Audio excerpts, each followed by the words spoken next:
इस निर्जन मंदिर में कोई काग नहीं, मुझे वहीं जाकर स्थित होना चाहिए।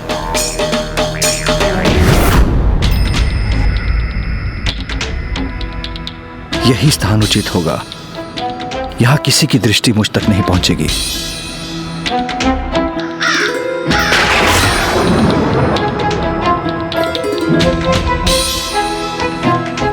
कदाचित ये काग शनिदेव को सूचित कर रहे होंगे कि मैं कहां हूं।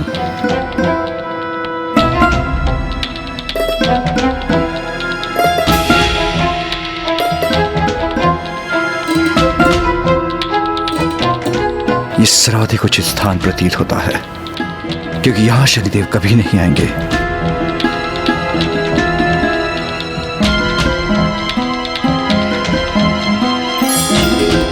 यहां मैं निश्चिंत होकर ध्यान कर सकता हूं।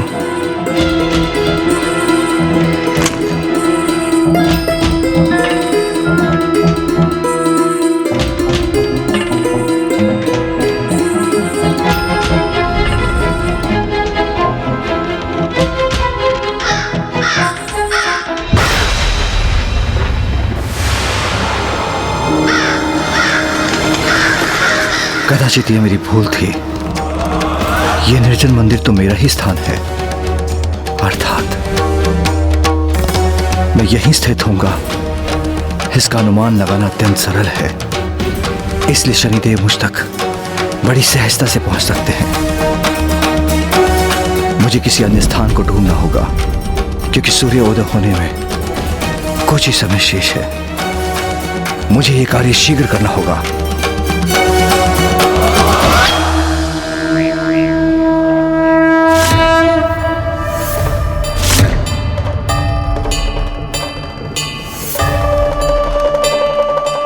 इस विशालकाय पीपल वृक्ष पर तो शनिदेव के काग नहीं दिखाई दे रहे। मेरा यहां स्थित होना ही उचित होगा। शनिदेव की दृष्टि से दूर रहने के लिए मुझे स्थान प्राप्त हो ही गया। शनिदेव मुझे सर्वत्र ढूंढेंगे, किंतु यहां नहीं। सूर्यास्त होने तक मैं यहीं स्थित होकर ध्यानस्थ रहूंगा और शनिदेव मुझे समस्त ब्रह्मांड में ढूंढते ही रह जाएंगे।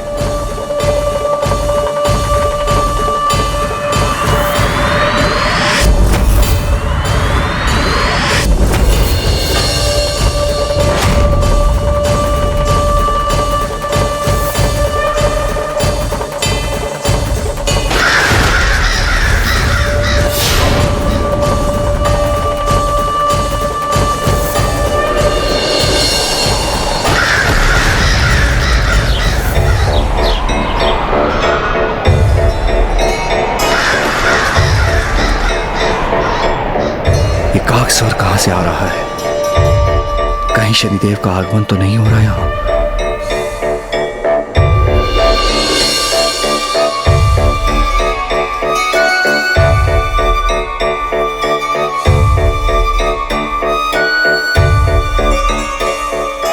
नहीं, यहां तो कोई नहीं। ना शनिदेव हैं और ना ही उनके काग।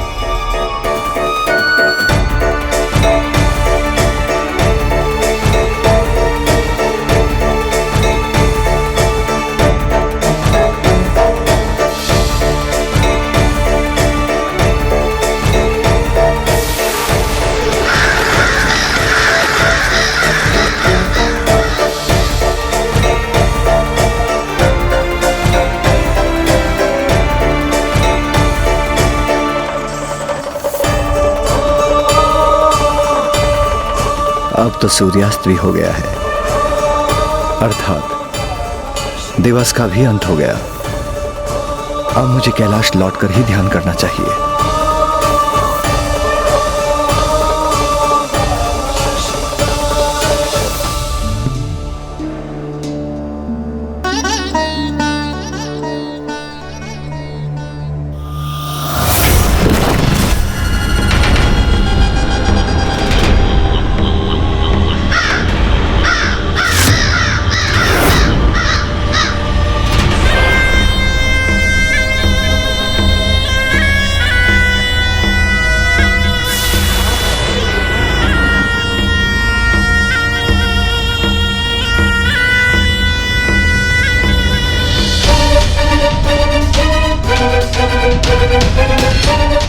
प्रणाम महादेव। तो अंततः आप मुझे ढूंढने में सफल हो ही गए शनिदेव,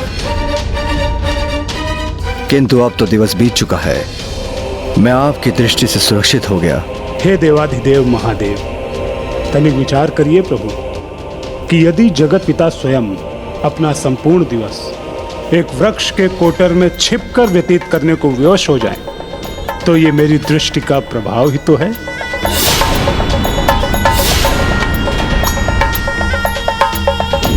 आज संपूर्ण दिवस आप जहां भी गए प्रभु, मेरी दृष्टि निरंतर आपके पीछे थी। मुझे प्रसन्नता हुई शनिदेव कि आप अपना धर्म और कर्तव्य निष्पक्षता और कुशलता से निभा रहे हैं। प्रभु, आपकी कृपा से मैं अपने कर्तव्य पथ, दायित्व एवं कर्म से ना ही कभी भटका हूं और ना ही भविष्य में भटकूंगा। भले ही मेरे सम्मुख कोई भी क्यों ना आ जाए, यहाँ मेरा कार्य संपन्न हुआ प्रभु। अब आप इस भक्त को आज्ञा दें।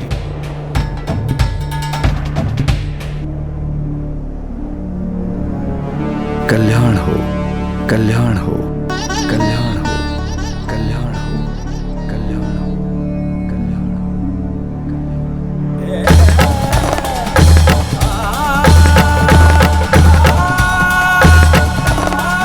हे नारायण के स्वरूप पीपल वृक्ष, आज आपने मुझे अपने कोटर में आश्रय प्रदान किया, किंतु उसके पीछे जो कारण नहीं था वह समय आने पर ही उजागर होगा। मैं आपको वरदान देता हूं, उचित समय पर शनि दृष्टि पर नियंत्रण प्राप्त करने में आपका प्रमुख योगदान होगा। किंतु ये कैसे संभव हो सकता था लंकेश? पिताश्री तो देवों के देव महादेव है, तो उन पर तो शनिदेव की दृष्टि का प्रभाव तो होना ही नहीं चाहिए था। आपके इस प्रश्न का उत्तर तो स्वयं बालक प्रभु पिपलाद ने दिया था गौरी पुत्र। आपका ये मिथ्या विश्वास आपकी अज्ञानता अथवा आपके दम का प्रमाण है, क्योंकि उस एक दिवस के लिए महादेव द्वारा कैलाश का परित्याग करने का कारण आप नहीं हैं। इसके पीछे का सत्य क्या था, अर्थात उस दिवस क्या घटित हुआ था, ये आप विस्तार से सुनिए। उस दिवस जब महादेव कैलाश लौटे। स्वामी, आपकी कैसी लीला है? यहाँ से प्रस्थान करना, भयभीत होने का प्रदर्शन करना, पीपल वृक्ष के कोटर में छिपना, ऐसा क्यों किया आपने स्वामी? जिन्हें आपने वरदान देकर देव पद की उपाधि प्रदान की, उन्हीं शनि देव से भयभीत होने का क्या कारण हो सकता है भला? सर्वथा उचित कहा आपने। शनिदेव को उनके पद पर मैंने ही स्थापित किया था। वो मेरी संतान के समान है और अपनी संतान को प्रोत्साहित करने हेतु एक पिता यदि भयभीत होने का भ्रम भी प्रकट कर दे तो उसमें अनुचित ही क्या है। और यदि मैं अपने वरदान की मर्यादा नहीं रखूंगा, शनिदेव को महत्व देकर एक उचित उदाहरण नहीं स्थापित करूंगा, तो साधारण मनुष्य शनिदेव के द्वारा अपने कर्मों के फल को प्राप्त करने के लिए कैसे सजग रहेंगे? कर्म फलदाता को पूज्य क्यों मानेंगे? आपका हृदय तो सभी के लिए स्नेह और दया से परिपूर्ण है, जिसके लिए आप अपनी संतानों के लिए कुछ भी कर सकते हैं। किंतु आज ये सत्य पुनः प्रमाणित हुआ है। महादेव आपसे भयभीत नहीं थे। उन्होंने उस दिवस जो कुछ भी किया आपकी मान, आपकी मर्यादा रखने के लिए किया। यही तो है महादेव की महानता। उचित है, महादेव है वो, देवों के देव, महानतम है वो। किंतु मैं भी तो अपने स्थान पर महान हूं।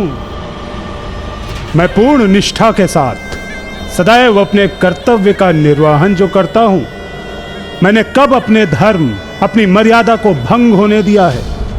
आपने ऐसा कभी नहीं होने दिया शनिदेव, क्योंकि आप तो एक ऐसी गज के समान हैं जो अपनी उत्तेजना अवस्था में अपना नियंत्रण खोकर किसी अन्य जीव जंतु का ध्यान किए बिना समस्त वन को ही कुचल देता है।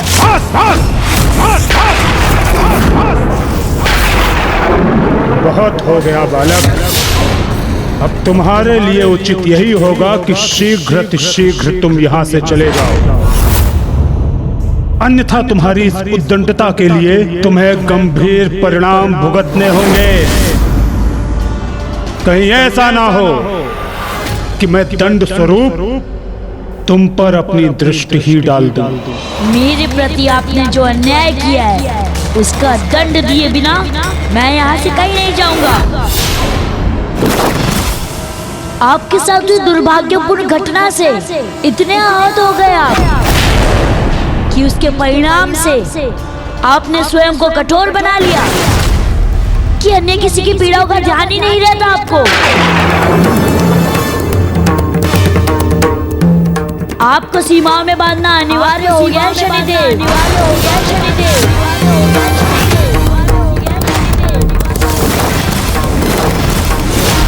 यदि आप एक गज के समान व्यवहार करने के हट पर दिखे हैं तो मैं भी एक गजपाल के समान हूँ जो महाकाय गज को भी बांधकर उसे नियंत्रित करने में सक्षम है।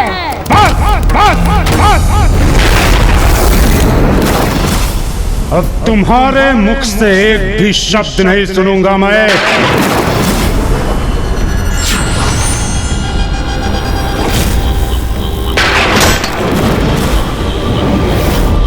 मेरे ही स्थान पर आकर मुझे अपमानित करने का दुस्साहस किया तुमने। तुम मात्र एक उद्दंड बालक, मुझे नियंत्रित करने चले हो तुम, मुझे नियंत्रित करने चले हो तुम, मुझे नियंत्रित करने चले हो तुम।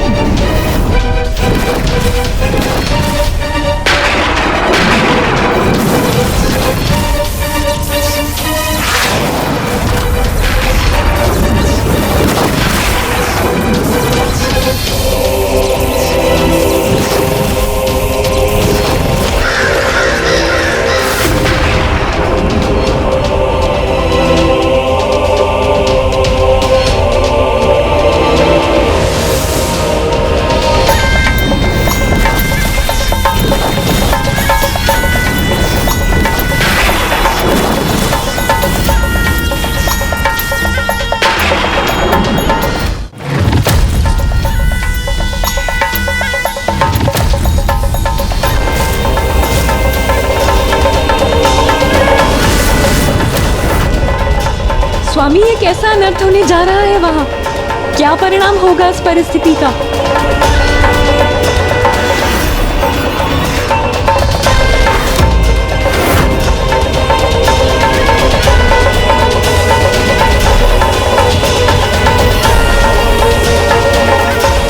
मेरी दृष्टि के प्रभाव से आज तक कोई नहीं बच सका है बालक, और अब तुम भी नहीं बच पाओगे।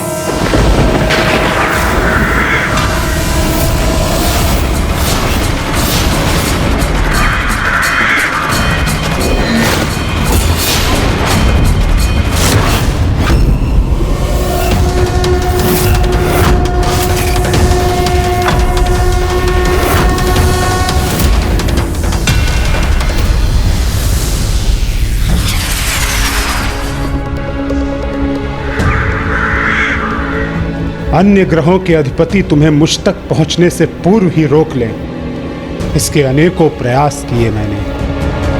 तुम्हें चेतावनियां देकर, तुम्हें समझाने का, तुम्हें सावधान करने का प्रयास किया मैंने, किंतु तुमने मेरी एक न मानी, ना ही मेरी किसी चेतावनी को समझे और ना ही मेरे सावधान करने पर रुके। अंततः वही हुआ जो मैं कभी नहीं चाहता था।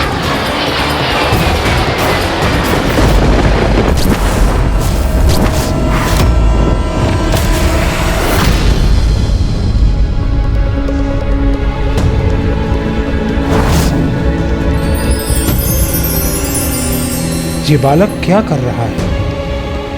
मेरे प्रभाव को अपने नेत्रों में कैसे संचित कर रहा है? मेरी दृष्टि से कोई कैसे सुरक्षित रह सकता है? असंभव है, ये असंभव है। तुम कौन हो बालक पिपलाद?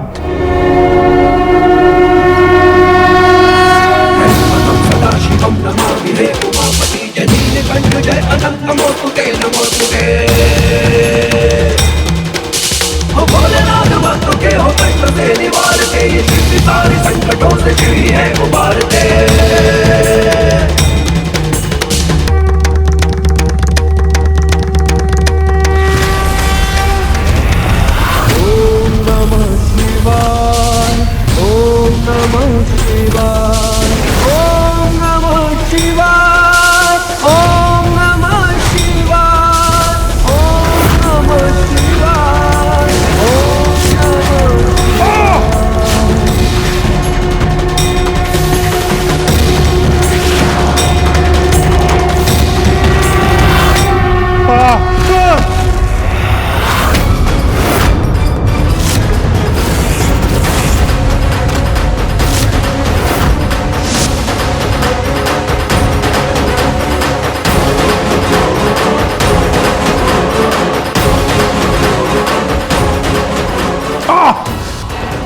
आहत हुआ हूं मैं।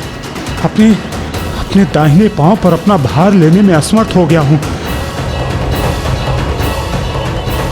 मैं इस विशालकाय पीपल वृक्ष के समक्ष क्यों पहुंच गया?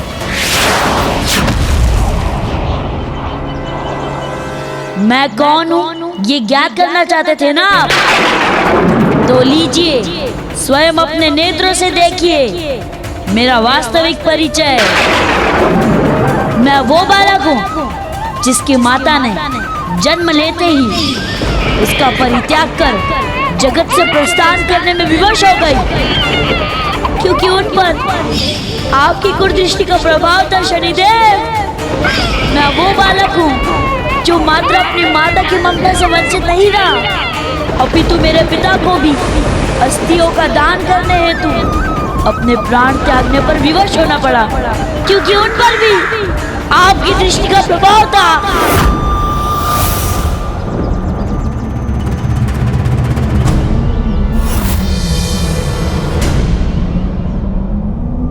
तो तुम क्या ऋषि दधीचि के पुत्र हो? हाँ शनिदेव, मैं वही बालक हूँ जो पीपल वृक्ष के पत्रों से अपना पोषण प्राप्त करने पर विवश हुआ था, क्योंकि मेरे समस्त परिवार पर आपकी कुदृष्टि का प्रभाव था। आपकी कुदृष्टि से स्वयं महादेव को भी दर्शाना पड़ा। वो आपके भय से पीपल वृक्ष के कोटर में छुपे हैं। उस पीपल वृक्ष को महादेव द्वारा दिए गए वरदान के सार्थक हेतु मैं आज आपको यहीं आपके अन्याय का दंड दूंगा। मेरी दृष्टि के कारण तुम्हारे माता पिता के साथ जो कुछ भी हुआ उसका मुझे दुख अवश्य है, किंतु मैंने उनके साथ कोई अन्याय नहीं किया। उन्हें उनके पूर्व जन्म के कर्मों के अनुसार ही फल प्राप्त हुआ। किंतु इसमें मेरा क्या अपराध था? आपको अपने माता पिता से स्नेह प्राप्त नहीं हुआ तो जो आपको अपने प्रति अन्याय प्रतीत होता है, ये अन्याय क्यों नहीं है कि जन्म लेते ही अनाथ हो गया मैं, और एक अनाथ के ही भांति बड़ा हुआ। मेरे साथ जो हुआ उसे आप मेरे माता पिता के कर्मों का फल कैसे दे सकते हैं? किंतु इसमें मेरा दोष क्या है? मैं तो महादेव द्वारा दिए गए दायित्व की पूर्ति कर रहा हूँ। कर्म फल दाता हूँ मैं, तो कर्मों का फल ही प्रदान कर सकता हूँ। बुरे कर्मों के अनुसार उनके फल के रूप में आप बिना कुछ सोच विचारे जिन पर भी अपनी कुदृष्टि डालते हैं, वो स्वयं ही पीड़ित नहीं होता है, अपितु उसका संपूर्ण जीवन छिन्न भिन्न हो जाता है। उसके साथ उसका परिवार नष्ट हो जाता है, उनका भी अस्तित्व मिट जाता है, और इस कारण वो अपने अच्छे कर्मों को भी भोगने में असमर्थ हो जाते हैं। क्या आपने कभी सत्य पर ध्यान दिया है शनिदेव? आपके नेत्र खुलते हैं तो मात्र और मात्र दृष्टि डालने के लिए, किसी के अच्छे कर्मों को देखने के लिए क्यों नहीं खुलते आपके नेत्र? आपने मेरे पिता ऋषि दधीचि पर उनके पूर्व जन्म के कर्मों के अनुसार उन पर अपनी दृष्टि का बोझ तो डाल दिया, किंतु उन पुण्य कर्मों का फल कहाँ दिया, जिनके कारण आज ये सृष्टि सुरक्षित है।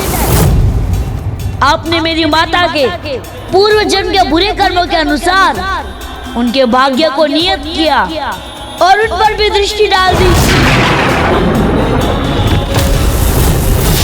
किंतु एक क्षण के लिए यह नहीं सोचा आपने कि उस महान स्त्री ने अपने स्वामी को जगत कल्याण हेतु अपना प्राण दान देने की अनुमति दे दी। हमारा ब्रह्मांड संकट में है, अर्थात हमारा परिवार संकट में है देवी, और इस महासंकट से हमारे संसार को मेरी अस्थियां ही मुक्त कर सकती हैं। इसीलिए मुझे देवताओं को अपनी अस्थियां दान करने की अनुमति दे दीजिए देवी। इतना महान कर्म किया है उन्होंने, इसका कोई फल कहाँ आपने दिया शनिदेव? तो आप अपने नेत्र को लेकर मफलदाता, क्या ये पक्षपात नहीं है, अन्याय नहीं है कि एक नवजात शिशु से उसका सर्वस्व छीन लेना? क्या ये अन्याय नहीं है? बताइए मुझे।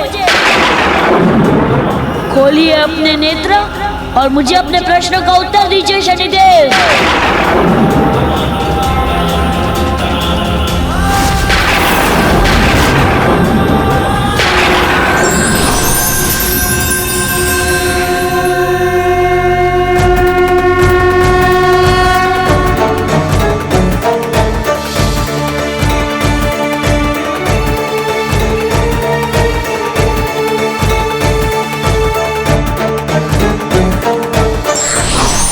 प्रभु, प्रभु, मुझे क्षमा कर दीजिए प्रभु, मुझे क्षमा कर दीजिए।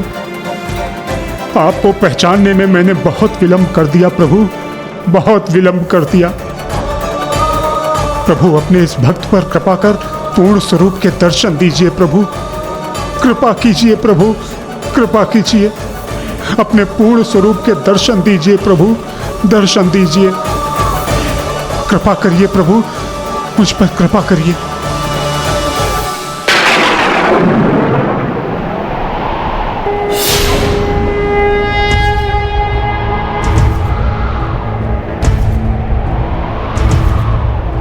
त्र्यंबकं सदाशिवं नमामि हे उमापति जनीलकंठ जय अनंत नमोस्तुते नमोस्तुते। ओ भोलेनाथ भक्तों के हो कष्ट से निवारते, ये सृष्टि सारी संकटों से शिव ही है उबारते। कठोर दंड से शनि के विष्णु त्रस्त जब हुआ, तदीच पुत्र बन प्रभु ने पृथ्वी के जन्म लिया।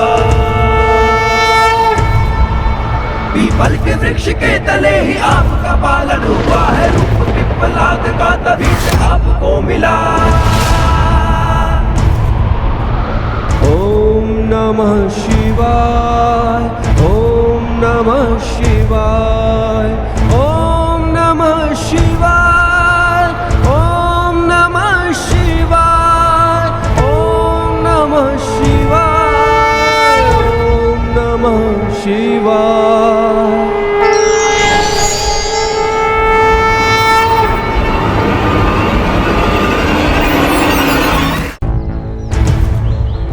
त्र्यंबकं सदाशिवं नमामि हे उमापति जनीलकंठ जय अनंत नमोस्तुते नमोस्तुते।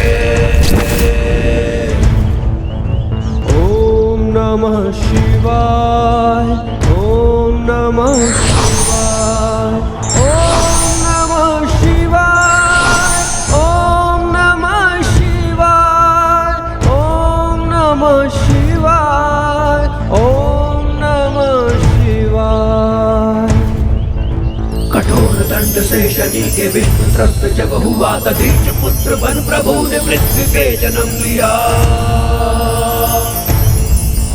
पीपल के वृक्ष के तले ही आपका पालन हुआ है, रूप पिप्पलाद का तभी से आपको मिला। ओम नमः शिवाय, ओम नमः शिवाय, ओम नमः शिवाय, ओम नमः शिवाय, ओम नमः शिवाय, ओम नमः शिवाय। लीजिए प्रभु, अपना अस्त्र पुनः धारण कीजिए और मैं जिस दंड के योग्य हूँ, मुझे वो दंड दीजिए प्रभु, मुझे वो दंड दीजिए। चंद्रशेखर चंद्रशेखर चंद्रशेखर रक्ष मां, चंद्रशेखर चंद्रशेखर चंद्रशेखर पाहि मां। मुझे दंडित कीजिए प्रभु, मुझे दंडित कीजिए। आप प्रभु मुझे जो भी दंड देंगे सहर्ष स्वीकार होगा। इसका तो यही एकमात्र दंड है शनिदेव कि आपको अपनी दृष्टि पर नियंत्रण रखना होगा, क्योंकि मनुष्य के बुरे कर्मों के दंड के साथ आपको उसके अच्छे कर्मों का सुख भोगने का अवसर भी प्रदान करना होगा। और जो मनुष्य वर्तमान जीवन में सत्कर्म की ओर प्रेरित हो, उनके पूर्व के पापों को घटने की संभावना भी होनी चाहिए। व्यक्ति को प्रताड़ित करने के लिए नहीं, अपितु उसकी भूल को सुधारने के लिए होना चाहिए। इसलिए मैं आज से आपके प्रभाव पर नियंत्रण रखने के लिए 6 प्रमुख अवस्थाएं निर्धारित करता हूं, जिनमें प्रथम अवस्था यह है कि आज से व्यक्ति की शिशु अवस्था में आपकी दृष्टि उसे प्रभावित नहीं कर सकेगी। द्वितीय अवस्था आपके साढ़े साथी अर्थात आपकी ग्रह दशा का योग मनुष्य के जीवन में 7.5 वर्षों तक ही उसे प्रभावित करेगा। तृतीय अवस्था साढ़े साथी की ग्रह दशा मनुष्य के जीवन में 30 वर्षों में एक ही बार उसे प्रभावित कर सकेगी। चतुर्थ अवस्था साढ़े साथी का ये योग क्रमशः 3 चरणों में प्रकट होगा। लोह जो अत्यंत कठिन होगा, ताम्र जिसका प्रभाव मध्यम स्तर का होगा, और स्वर्ण जो सुख में फल देकर जाएगा। पंचम एवं अत्यंत महत्वपूर्ण अवस्था यह है, मनुष्य की कुंडली में आपकी महादशा मात्र 18 वर्षों के लिए ही हो सकेगी, और इस महादशा में आप मनुष्य के कर्मों के अनुसार उसे फल प्रदान करेंगे। और षष्ठम अवस्था यह है कि मनुष्य अपने पूर्व कर्मों का प्रायश्चित कर यदि अपने कर्मों को सुधारने हेतु पूर्ण निष्ठा और समर्पण भाव से कुछ निर्धारित उपाय करेगा, तो आप उस पर अपनी दृष्टि के प्रभाव को क्षीण कर लेंगे। और ये 6 प्रमुख उपाय इस प्रकार होंगे। प्रथम, पीपल के वृक्ष को रोपना एवं नियमित रूप से जल देकर उसे सींचना, उसकी देखरेख करना। द्वितीय, संध्या के समय पीपल वृक्ष के नीचे तिल के तेल का दीपक प्रज्वलित करना और आपके नाम का जाप करते हुए पीपल वृक्ष की परिक्रमा करना।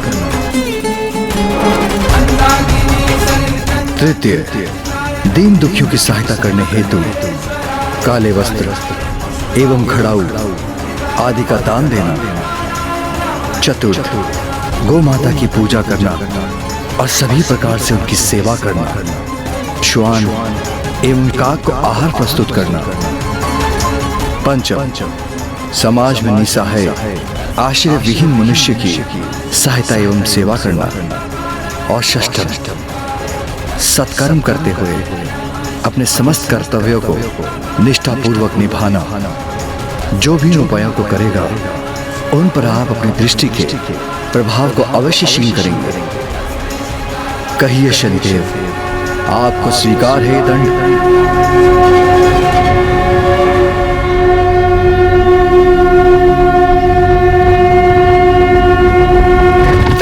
ऋषिवर, इसका परिणाम विपरीत भी हो सकता है।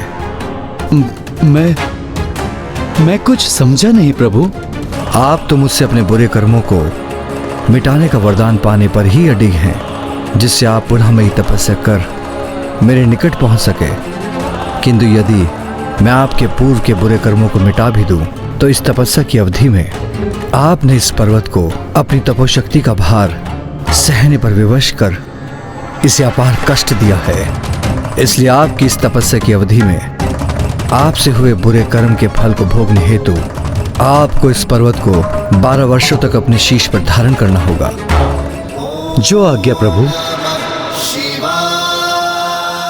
तो देखा आपने शनिदेव, व्यक्ति का कर्म फल वो व्यक्ति के कर्म फल ही हैं जो उसे मिले वरदान को श्राप एवं श्राप को वरदान बना सकते हैं।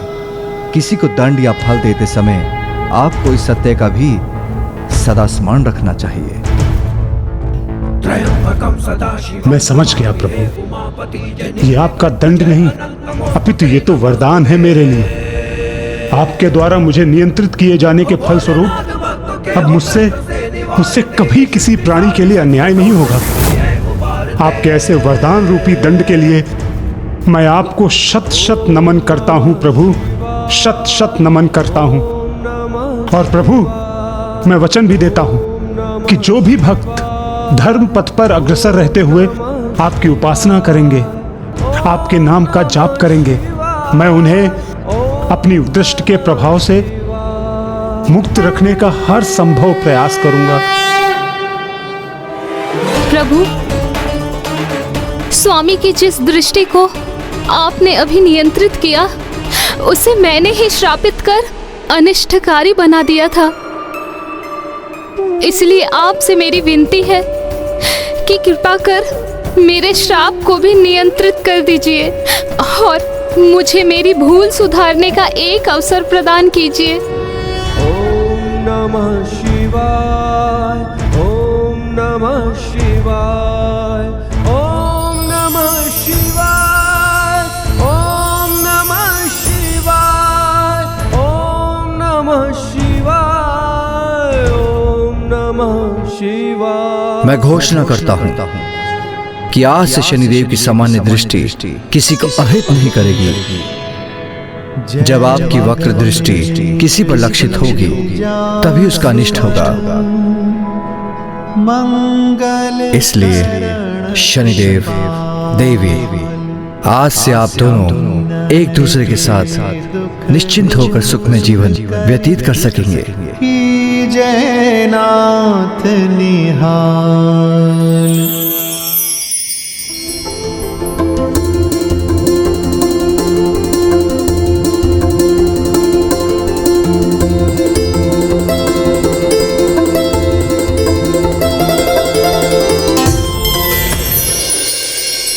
प्रभु पिपलाद की जय, प्रभु पिपलाद की जय। आज जय जयकार तो यहाँ शनिदेव की होनी चाहिए। आज के पूर्व शनिदेव की दृष्टि पर नियंत्रण अवश्य नहीं था, किंतु इन्होंने कर्म की प्रधानता से कभी मुख नहीं मोड़ा, कभी किसी के साथ किसी प्रकार का पक्षपात नहीं किया। कर्म फलदाता होने के नाते अपने कर्मों से कभी पीछे नहीं हटे। ऐसे देवता तो ईश्वर के समान उपाधि पाने के योग्य हैं।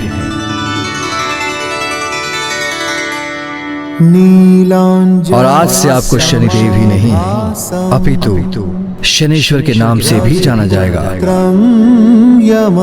और सभी की दृष्टि में आपका स्थान ईश्वर समान होगा। प्रभु तं नमामि शनैश्चरम्।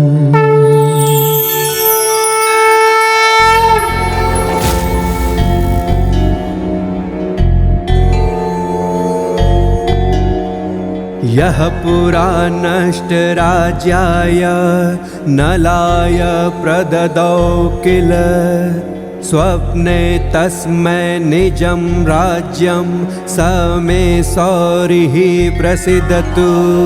केशनीलाञ्जन प्रख्यममन चेष्टा प्रसारिणं छाया मार्तण्ड सम्भुतं नमस्यामि शनैश्चरम्।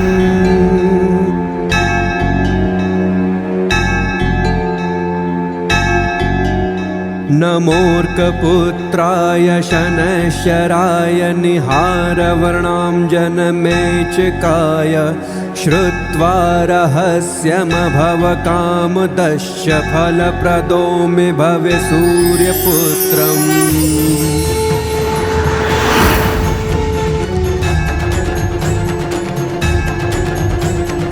नमस्ते मन्दसंज्ञाय शनैश्चर नमोऽस्तु ते प्रसादं कुरु देवेश दीनस्य प्रणतस्य च।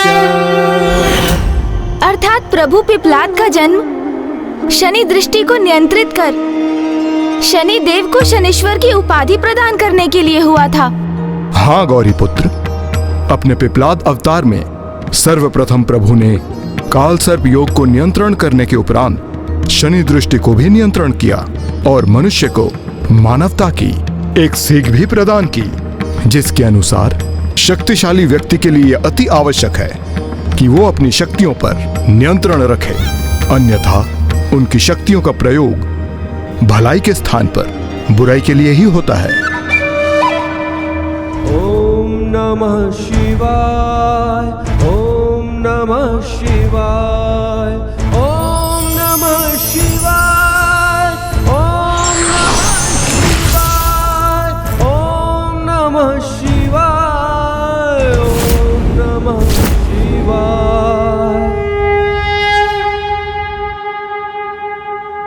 प्रणाम प्रभु।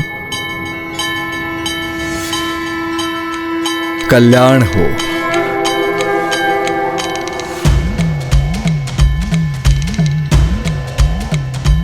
लंकेश ने सर्वथा उचित कहा। अपनी शक्ति के सदुपयोग के प्रति सभी को सदैव सजग रहना चाहिए। कभी उस शक्ति पर अहंकार नहीं करना चाहिए, अन्यथा उनसे कोई ऐसी भूल ना हो जाए जिससे सुधारना संभव हो और वो अक्षम भूल व्यक्ति को उसके विनाश की ओर ले जाए। प्रभु के ये सीख यदि लंकेश आत्मसात कर ले तो उनका उद्धार हो जाए। मात्र शक्ति ही नहीं, नियंत्रण तो जीवन के प्रत्येक पक्ष में होना चाहिए, क्योंकि व्यक्ति के क्रोध, जीवा, इच्छाओं पर नियंत्रण ना होने से वो अन्य मनुष्य को कष्ट देता है, उन पर अन्याय करता है, जो धर्म के विरुद्ध होता है।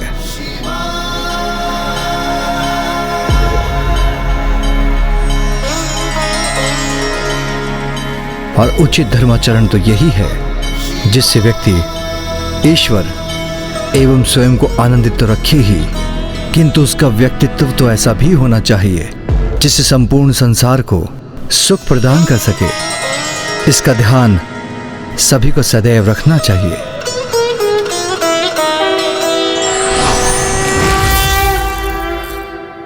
आपने सुना गौरी पुत्र, प्रभु पिपलाद ने अपने वचनों से आपको ही सीख दी है। कहीं आप अपने सुपथ से भटककर कोई भूल तो नहीं करने जा रहे हैं? लंकेश कदाचित स्वयं में कोई सुधार नहीं लाएंगे। प्रभु पिपलाद के उदाहरण से भी ये स्वयं को नियंत्रित करने का अर्थ नहीं समझ सके। तो ये थी कथा मेरे प्रभु महादेव शिव शंकर शंभू के 19 अवतारों में से प्रथम अवतार प्रभु पिपलाद की, जिनकी दया दृष्टि से शनिदेव शनेश्वर कहलाए। जय शिव शंकर शंभू। लंका के मार्ग में अभी दूरी शेष है गौरी पुत्र, हमें शीघ्रता करनी चाहिए। दशानन, जल ग्रहण कीजिए। आप चिंता मत कीजिए लंकेश। प्रभु महादेव की महिमा का गुणगान करते हुए अर्ध दिवस में हम लंका के लिए आधा मार्ग पूर्ण कर चुके हैं और दिवस के अंत होने तक हम लंका भी अवश्य पहुंच जाएंगे। बस आप इतना कीजिए कि प्रभु शिव शंकर के अवतारों की कथा सुनाते रहिए।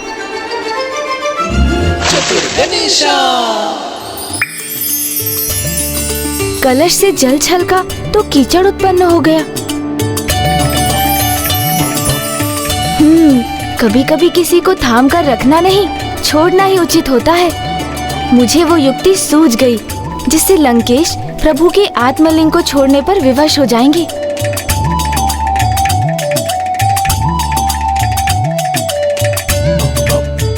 और अपना ये उद्देश्य कदाचित इस कलश को छोड़ने से ही प्राप्त कर सकूंगा मैं।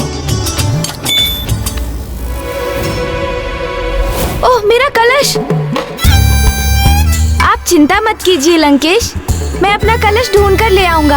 आप आगे बढ़िए। उचित है गौरी पुत्र, मैं और विलंब नहीं कर सकता।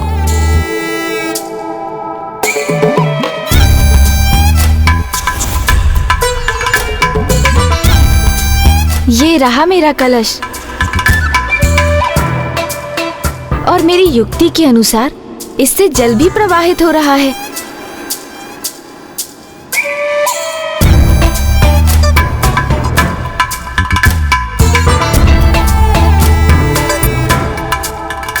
हे गंगा मैया, आप अपने इस जल प्रवाह को लंकेश रावण से आगे पहुंचा दीजिए, जिससे वहाँ कीचड़ का दलदल उत्पन्न हो जाए और लंकेश उसमें धंसने लगे, और मुझे प्रभु के आत्मलिंग को सौंप दें, अथवा आत्मलिंग को सुरक्षित रखने हेतु उन्हें स्वयं यहाँ भारत भूमि में ही स्थित कर दें।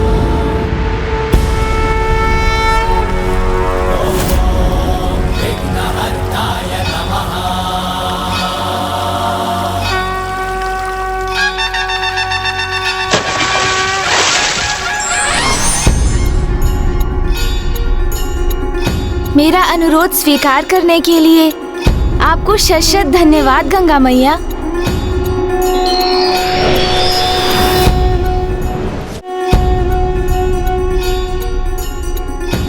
क्या हुआ गौरी पुत्र, कहाँ रह गए आप?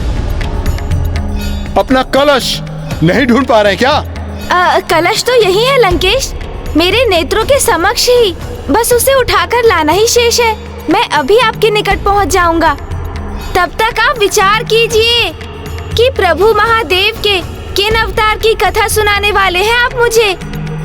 उनके शेष 18 अवतारों में से किसी एक अवतार की कथा का चुनाव करना होगा ना आपको। उचित है गौरी पुत्र।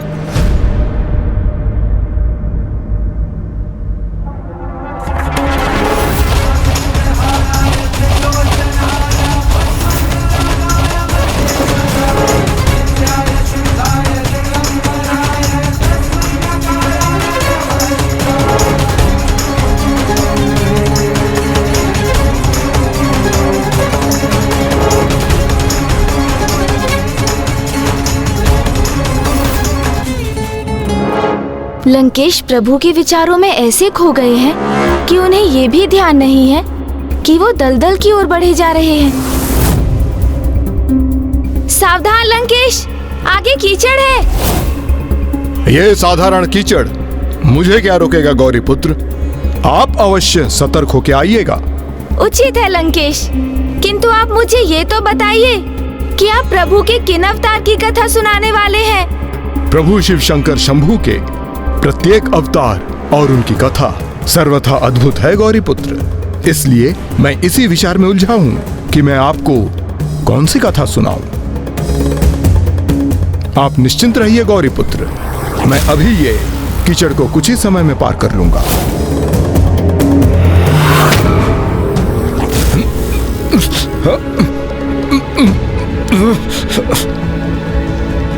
आप चिंता ना कीजिए गौरी पुत्र, मैं अपने पौरुष से और अपने बल के आधार पर इस साधारण कीचड़ को सरलता से पार कर लूंगा।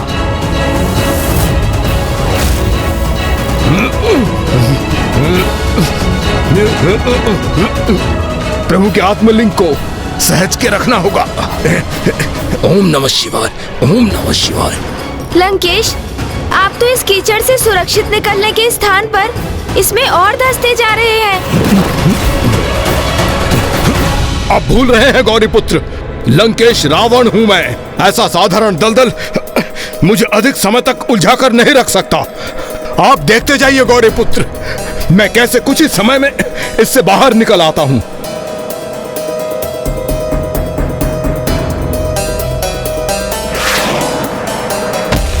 क्या मैं आपकी कुछ सहायता करूं लंकेश? नहीं गौरी पुत्र, मुझे आपकी सहायता की आवश्यकता नहीं है। लंकेश, मेरा एक सुझाव स्वीकार कीजिए। आप प्रभु के आत्मलिंग को मुझे सौंप दीजिए और मेरा हाथ थाम कर आप बाहर आ जाइए। नहीं, मैं आत्मलिंग तो किसी को नहीं दूंगा और मैं स्वयं अपना ध्यान रखने में सक्षम हूँ। हठ मत कीजिए लंकेश, प्रभु पिपलाद के उन वचनों का स्मरण कीजिए जब उन्होंने कहा था कि हमें ये सीख भी अवश्य प्राप्त करनी चाहिए कि कब किसे थाम कर रखना और कब उसे छोड़ देना उचित होता है। मुझे भली भांति स्मरण है गौरी पुत्र, किंतु ये अभी छोड़ने का समय नहीं है।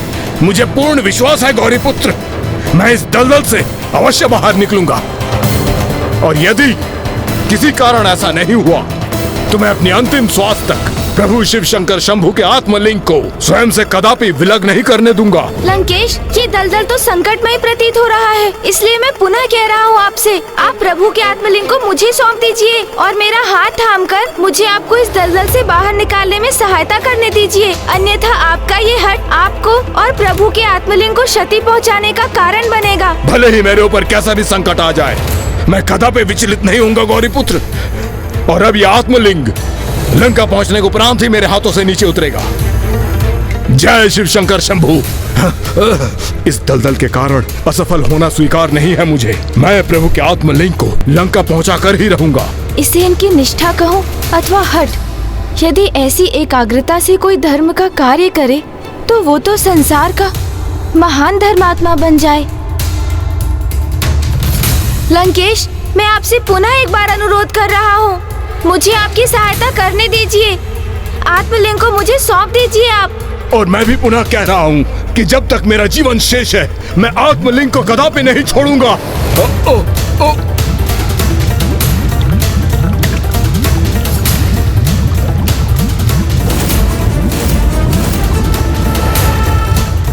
इस अवस्था में तो कहीं लंकेश के प्राण ही संकट में ना आ जाए।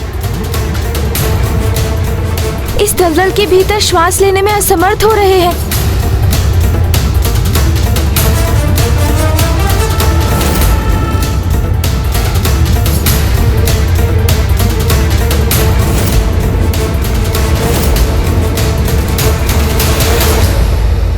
कहीं प्राण वायु से वंचित हो जाने के कारण वो अपने प्राण ही ना खो बैठे। अर्थात अब मुझे ही कुछ करना होगा। सोन जी, सहायता कीजिए।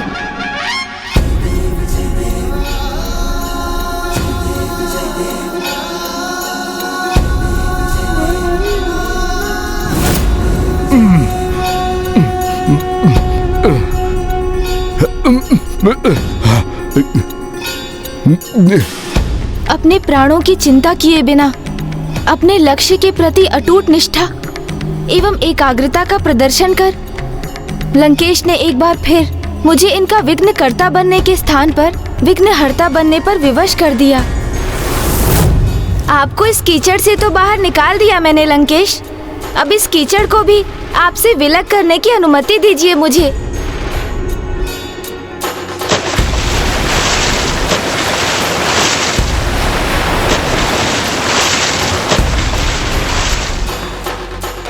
आपको मेरी सहायता करने की आवश्यकता नहीं थी गौरीपुत्र। मैं इस दलदल से स्वयं ही बाहर आ जाता, चाहे मुझे उसके लिए इसमें सदियां ही क्यों ना बितानी पड़ती।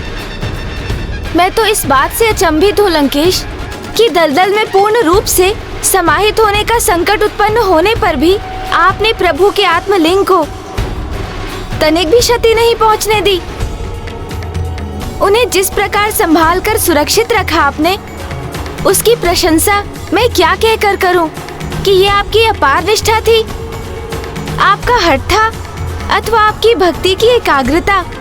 भक्ति में एकाग्र रहने का सर्वोच्च महत्व है गौरीपुत्र, और मेरी भक्ति की एकाग्रता तो उससे भी अधिक है, जिन्हें भक्ति का प्रतीक माना जाता है। इसलिए मेरी भक्ति अतुलनीय है। किंतु आप मुझे ये तो बताइए कि आप पिताश्री के किस भक्त का उल्लेख कर रहे हैं? और किसका?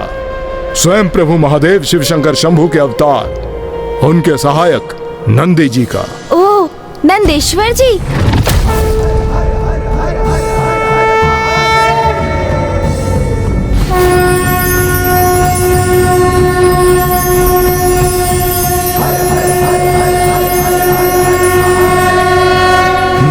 फिर तो आप अगली कथा उन्हीं की सुनाइए लंकेश। गौरीपुत्र, प्रभु शिव शंकर शंभू के और भी तो अन्य अवतार हैं। नंदी जी की कथा के पूर्व आप उन अवतारों की तो कथा सुन लीजिए। अब जब नंदी जी का प्रसंग आपने आरंभ कर ही दिया है तो सर्वप्रथम उन्हीं की कथा सुना दीजिए ना लंकेश। और इसमें तो आपको कोई भी संकोच नहीं होना चाहिए लंकेश, क्योंकि अभी आपने स्वयं ही कहा है कि नंदेश्वर जी भी पिताश्री के अन्य अवतार ही हैं। विचित्र बात है गौरीपुत्र, जिस प्रकार आप नंदी की कथा सुनने के लिए आतुर हो रहे हैं, उसी प्रकार एक समय में मेरे प्रभु महादेव शिव शंकर शंभू अपने इस अवतार के लिए आतुर हो रहे थे। अच्छा, किंतु क्यों हुआ था ऐसा लंकेश?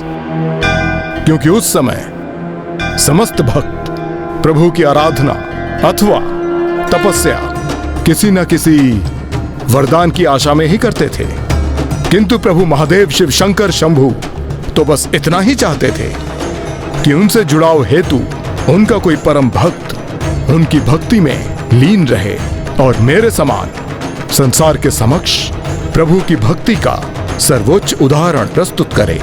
किंतु दुर्भाग्यवश उस समय मेरा जन्म ही नहीं हुआ था। किंतु इससे नंदी जी की कथा और उनके अवतार का क्या संबंध है? प्रभु महादेव शिव शंकर शंभु को मेरे समान परम भक्त का साथ प्राप्त हो, इसलिए नंदी जी को अवतार तो लेना ही था, क्योंकि वो पूर्ण समर्पण भाव से एकाग्रचित्त होकर प्रभु की निस्वार्थ भक्ति का उदाहरण देने जा रहे थे। किंतु वो एक ऐसे परम भक्त का साथ पाने के लिए प्रभु महादेव शिव शंकर शंभु का तत्पर होना आपकी माता के रोष का कारण बना।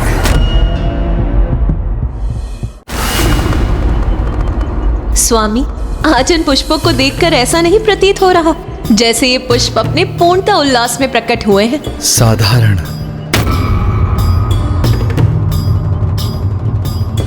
स्वामी को ये पुष्प मात्र साधारण ही प्रतीत हो रहे हैं। आज का दिवस मुझे अन्य दिवसों से भिन्न प्रतीत हो रहा है ना स्वामी? शांत।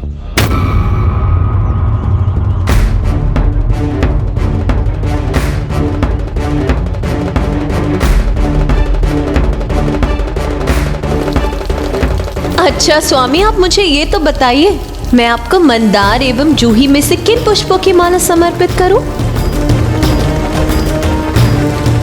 श्रद्धालु।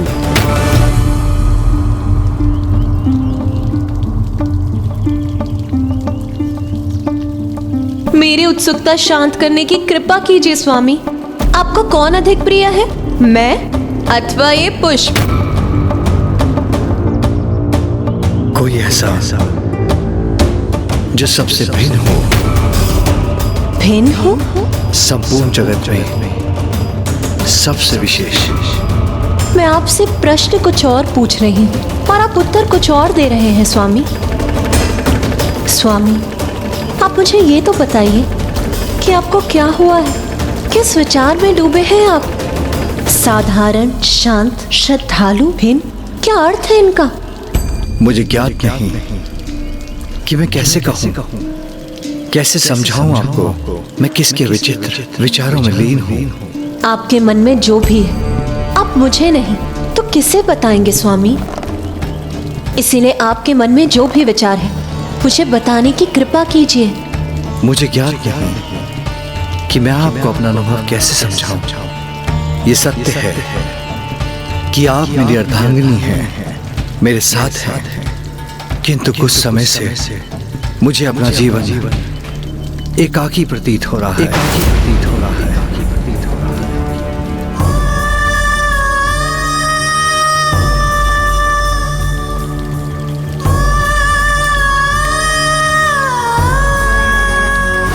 ये मेरा कैसा दुर्भाग्य है कि मैं उनके साथ हूँ, फिर भी मेरे स्वामी को ऐसा आभास हो रहा है जैसे वो सर्वथा एकाकी है। क्या अन्य किसी के साथ भी ऐसा हुआ होगा? क्या देवी सरस्वती का सानिध्य प्राप्त होने पर भी ब्रह्मदेव को कभी ऐसा आभास होता होगा? नहीं, मुझे पूर्ण विश्वास है उनके साथ ऐसा कदापि नहीं हुआ होगा।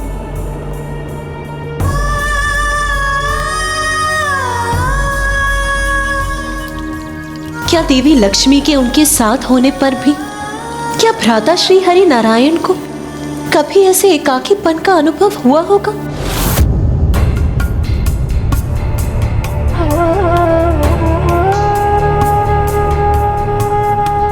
यदि उन्हें उनके जीवन में किसी अन्य की रिक्तता का आभास हो रहा है तो मैं भी उनके लिए पुष्प एकत्रित कर उनके लिए माला क्यों बनाऊं?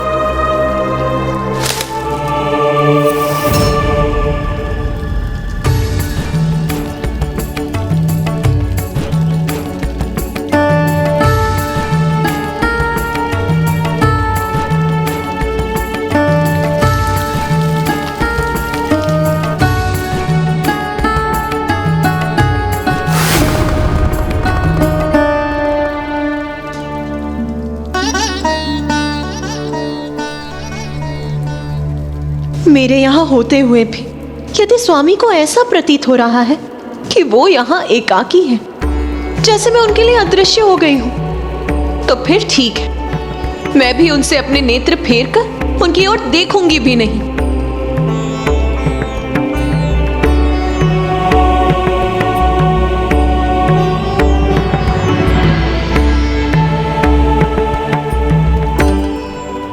मैं ये पुष्पमाला बनाऊंगी अवश्य, किंतु ये मैं उन्हें समर्पित नहीं करूंगी।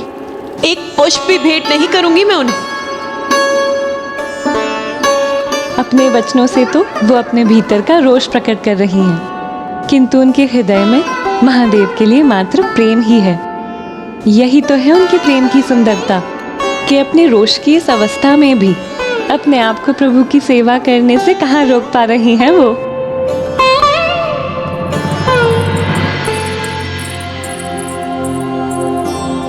अपने स्वामी के प्रति अपने समस्त कर्तव्यों का निर्वाह करती हूँ मैं, फिर भी स्वामी को एकाकी प्रतीत हो रहा है। अपने जीवन में किसी अन्य की आवश्यकता का आभास हो रहा है। उचित है, फिर आज से मैं स्वामी के भोजन की तनिक भी चिंता नहीं करूंगी।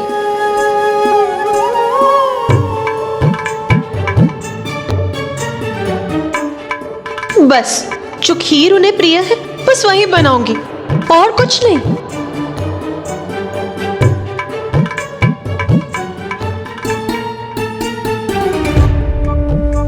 उनके कारण अपना एक भी अश्रु नहीं छलकने दूंगी मैं। प्रतीत होता है स्वामी कि प्रभु महादेव एवं देवी पार्वती के मध्य अकारण ही कोई मतभेद उत्पन्न हो गया है। कदाचित देवी पार्वती महादेव को समझने में कोई भूल कर रही हैं, इसलिए इतनी दुखी हैं। इसलिए मुझे उनके निकट जाकर उन्हें समझाना चाहिए, क्योंकि देवी पार्वती तो जगत जननी है। इसलिए यदि वो दुखी हो गई तो उनके दुख से प्रभावित होके उनके साथ समस्त सृष्टि भी जैसे मुरझा जाएगी। आपको कौन अधिक प्रिय है, मैं अथवा ये पुष्प? कोई ऐसा जो सबसे भिन्न हो।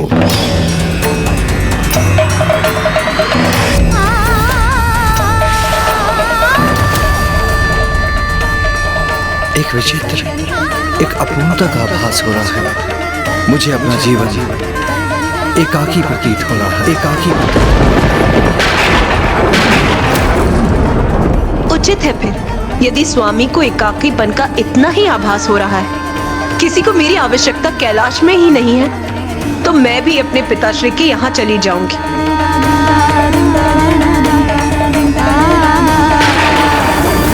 देवी पार्वती जब प्रथम बार कैलाश से इसी प्रकार गई थी तो इसका अत्यंत ही भयावह परिणाम सबके समक्ष प्रस्तुत हो गया था। चिंतित हूँ कहीं इस बार भी उनके कैलाश से चले जाने पर कोई विनाशकारी परिणाम ना प्रकट हो जाए।